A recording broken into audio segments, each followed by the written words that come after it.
नमस्कार दोस्तों, स्वागत है आपका अपने वीजी नॉलेज में। 1980 के दौर में अलंकार सिनेमा के ऊपर के एक फ्लोर पर ढोलकिया ब्रदर्स का ऑफिस हुआ करता था। ढोलकिया ब्रदर्स अपने कंस्ट्रक्शन के बिजनेस में काफ़ी एक्टिव थे। वहीं ड्रग्स के धंधे और दादागिरी में भी जोरों शोरों से उनका नाम चला करता था। उनके ऑफिस से कुछ ही दूरी पर रेड लाइट एरिया हुआ करता था। खूबसूरत लड़कियों और उस एरिया को देखकर ढोलकिया ब्रदर्स के मन में भी डांस बार चलाने का आइडिया आया। उन्होंने डांस बार चलाया भी। उत्तर प्रदेश और बंगाल से लड़कियां लाकर द फिशरमैन्स वॉफ और सीजर पैलेस को उन्होंने अपना बहुत बड़ा अड्डा बना लिया था। इससे उन्होंने बहुत पैसा कमाया। जहां पर इनका ऑफिस हुआ करता था, अलंकार सिनेमा के सामने एक पूर्णिमा साउथ इंडियन रेस्टोरेंट हुआ करता था। उस रेस्टोरेंट के मालिक थे शशि शेट्टी और उदय शेट्टी, दोनों भाई थे। बताया जाता है जब अरुण गवली गैंग की तरफ से शेट्टी गैंग पर हमले होने शुरू हो गए थे तो शेट्टी गैंग ने भी ईंट का जवाब पत्थर से देना शुरू कर दिया था। झगड़ा इतना बढ़ गया था कि शेट्टी गैंग ने बाबू रेशिम तक को मरवा दिया था। वहीं बाबू रेशिम की हत्या में ढोलकिया ब्रदर्स का भी नाम आने लगा था। ढोलकिया ब्रदर्स शेट्टी कंपनी के बहुत क्लोज थे। उस दौर में शशि शेट्टी शेट्टी गैंग का सबसे बड़ा लीडर था। कहते हैं अलंकार सिनेमा पर एक स्माइल नाम का व्यक्ति टिकट ब्लैक किया करता था। उसका एक बड़ा गैंग था। आसपास के रेस्टोरेंट पर वो खाना खाता और पैसा नहीं देता था। वहाँ वो दादागिरी करता था और लोगों से हफ्ता वसूला करता था। इसी के चलते उसने एक दिन शशि शेट्टी पर चाकू से हमला करने की कोशिश की और ढोलकिया ब्रदर्स से भी उसने लड़ाई झगड़ा किया। स्माइल नाम के व्यक्ति से वो तंग आ चुके थे। इसको देखते हुए उन्होंने स्माइल को रास्ते से हटाने का फैसला किया। अब ये था कि उससे पंगा कौन लेगा, तो एड़ा गोपाल की इसमें मदद ली गई। एड़ा किसी की नहीं सुनता था, वो अपने मूड का मालिक था। उसको लोग दिमाग से एड़ा कहते थे। वो नाम उसकी पर्सनैलिटी के हिसाब से बिल्कुल सटीक था। एड़ा का असली नाम गोपाल अच्युत नायक था। वो गोपाल शेट्टी कंपनी के क्लोज था तो उसको कई लोग गोपाल शेट्टी भी बोला करते थे, लेकिन वो शेट्टी कम्युनिटी का नहीं था। मुंबई अंडरवर्ल्ड में दो गोपाल हुआ करते थे, पहला एड़ा गोपाल, दूसरा लंबू गोपाल। लंबू गोपाल की हाइट ज़्यादा थी। वो मैंगलोर का रहने वाला था और ढोलकिया ब्रदर्स के फिशरमैन्स वॉफ में मैनेजर का काम किया करता था। अगर लंबू गोपाल की कम्युनिटी की बात करें तो वो पुजारी था। मुंबई अंडरवर्ल्ड में इन दोनों के नामों को लेकर बहुत कन्फ्यूज़न चलती आई है। बताया जाता है कि लंबू गोपाल ने 3 से 4 फिल्म्स में काम किया था। उसको सिंगिंग का भी शौक था। फिल्म डायरेक्टर महेश भट्ट से उसकी अच्छी जान पहचान थी। लंबू गोपाल हंसमुख किस्म का व्यक्ति था। वो अच्छे तरीके से बातचीत करता था। वो बदमाशी छोड़ छाड़ कर अपनी नई जिंदगी की शुरुआत कर रहा था। वहीं एड़ा गोपाल अंधेरी के इलाके में मरोल एरिया का रहने वाला था। वो मैंगलोर के एक छोटे से गांव से मुंबई आया था। छोटे मोटे कारनामों को करते करते वो शेट्टी कंपनी के टच में आ जाता है। जब स्माइल नाम के शख्स ने शशि शेट्टी पर चाकू से हमला करने की कोशिश की थी तो एड़ा गोपाल को फील्ड पर उतारा गया। पहला मर्डर एड़ा गोपाल ने स्माइल का किया। उसने उसको अलंकार सिनेमा के बाहर शशि शेट्टी के होटल के सामने मारा। उस मर्डर में एड़ा और शशि शेट्टी को जेल में जाना पड़ा। उस केस में शशि शेट्टी को भी जेल हुई। दोनों जेल में गए। कुछ समय बाद वो जमानत पर बाहर आ जाते हैं। बाहर आने के बाद शशि शेट्टी शशि कम्युनिटी के लिए मसीहा बन गया था। पूरी कम्युनिटी का उसको साथ मिला। कहते हैं शशि शेट्टी का इतना नाम हो गया था कि दूर दूर के गैंगस्टर्स भी उससे मिलने आने लगे थे। उनमें कालिया एंथनी और भाई ठाकुर भी थे।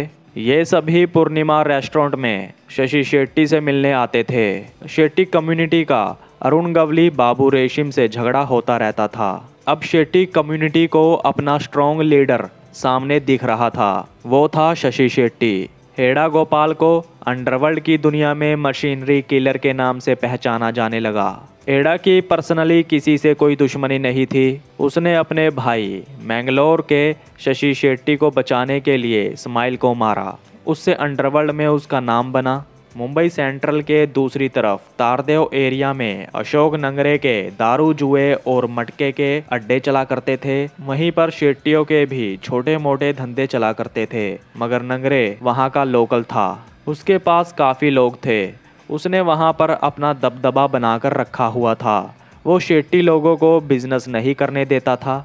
एड़ा गोपाल स्माइल के मर्डर में बाहर था।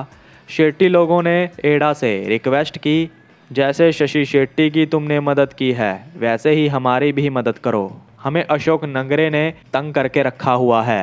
तारदेव में एड़ा गोपाल ने दूसरा मर्डर अशोक नंगरे का किया। उस हत्या को एड़ा गोपाल और विजय उत्टेकर नाम के व्यक्ति ने मिलकर किया था। दोनों वारदात करके वहां से भाग जाते हैं। पुलिस का प्रेशर बढ़ते जा रहा था तो शशि शेट्टी इसमें उतरता है। शशि शेट्टी ने पुलिस वालों से बात करके उन दोनों को हाजिर करवाया। बाद में उसने उनकी बेल करवाई। 1987 में श्रीधर के मर्डर के बाद बाबू रेशम की हत्या की प्लानिंग होती है। उसमें शेट्टी कम्युनिटी का बहुत बड़ा रोल बताया जाता है। वहीं ढोलकिया ब्रदर्स ने बाबू रेशम की हत्या में बहुत ज़्यादा पैसा लगाया। शशि शेट्टी और उसका भाई उदय शेट्टी का कहना था कि वो बदमाशी के चक्करों में नहीं पड़ना चाहते थे। उन्होंने तो सिर्फ जो उन पर अटैक हुआ था उसका बदला लिया था। इसको करने के बाद वो अपने बिजनेस को मुंबई से हटाकर मैंगलोर में सेट कर लेते हैं और वहीं रहने लगते हैं। आज के दौर की बात करें तो वो मैंगलोर में समाज सेवा का काम कर रहे हैं और अपना रेस्टोरेंट चला रहे हैं। अशोक नंगरे को मारने के बाद शेट्टी लोगों ने उसके सभी धंधों को अपने हाथों में ले लिया था। ढोलकिया ब्रदर्स के बड़े भाई के मारे जाने के बाद भी लंबू गोपाल छोटे भाई का बॉडीगार्ड बनकर रहा। उनके सीजर पैलेस में लंबू गोपाल को ज्यादातर देखा जाता था। वो वहाँ का फेमस चेहरा बन गया था। लंबू गोपाल कोई प्रोफेशनल क्रिमिनल नहीं था। यंग एज में सांता क्रूज के वकोला इलाके में जब उसका झगड़ा हो गया था तो लंबू गोपाल ने उस झगड़े में एक व्यक्ति को मार दिया था। उसके सर पर सिर्फ एक मर्डर केस था। उसके बाद से ही उसकी गिनती बदमाशों में होने लगी थी। मर्डर करने के बाद लंबू गोपाल शेट्टी लोगों के इलाके में आकर रहने लगा। उसके बाद उसने महेश ढोलकिया के लिए काम करना शुरू कर दिया। फिर वो सीजर पैलेस में जाकर कदम रखता है। वहीं दूसरी तरफ एड़ा गोपाल ने 2 मर्डर करने के बाद कई और क्राइम से जुड़ी एक्टिविटी की। एड़ा गोपाल मरोल का रहने वाला था। वहीं उसकी फैमिली रहा करती थी। ढोलकिया ब्रदर्स के साथ दोनों जुड़ रखे थे, एड़ा गोपाल भी और लंबू गोपाल भी। एड़ा गोपाल का सीजर पैलेस में आना जाना लगा रहता था। पैलेस में खूबसूरत लड़कियां डांस और सर्व करने आती थी। वहां पर एड़ा गोपाल का एक लड़की के साथ अफेयर हो जाता है। उसने लड़की से शादी कर ली। शादी के बाद एड़ा ने इलाके के छोटे मोटे मैटर को सॉल्व करना शुरू कर दिया। उसका इलाके में नाम होने लगा था। इसी के चलते उसकी दुश्मनियां बढ़ती जाने लगी। आगे चलकर महेश ढोलकिया की हत्या हो जाती है। वहीं बाद में महेश के भाई अरविंद ढोलकिया का भी मर्डर हो जाता है। शेट्टी ब्रदर्स सब कुछ छोड़ छाड़ कर वापिस जा चुके थे। कहते हैं रमानंद पायदे की बड़े बड़े लोगों से अच्छी जान पहचान हुआ करती थी। पुलिस, पॉलिटिकल लीडर्स और कम्युनिटी के साथ उसका अच्छा उठना बैठना था। एक दिन पायदे और एड़ा गोपाल का किसी बात को लेकर झगड़ा हो जाता है। प्रॉपर्टी, पैसों के लेन देन को लेकर वो झगड़ा हुआ था। पायदे नहीं चाहता था कि एड़ा को वो किसी डॉन से मरवाए, क्योंकि कम्युनिटी में पायदे का नाम था। वो अपना नाम बदनाम नहीं करना चाहता था। जिसके बाद पायदे ने पुलिस का सहारा लिया। पुलिस ऑफिसर प्रदीप सूर्यवंशी की पायदे के साथ अच्छी दोस्ती हुआ करती थी। ऑफिसर प्रदीप सूर्यवंशी ऑफिसर प्रदीप शर्मा के क्लोज ऑफिसर्स में गिना जाता था।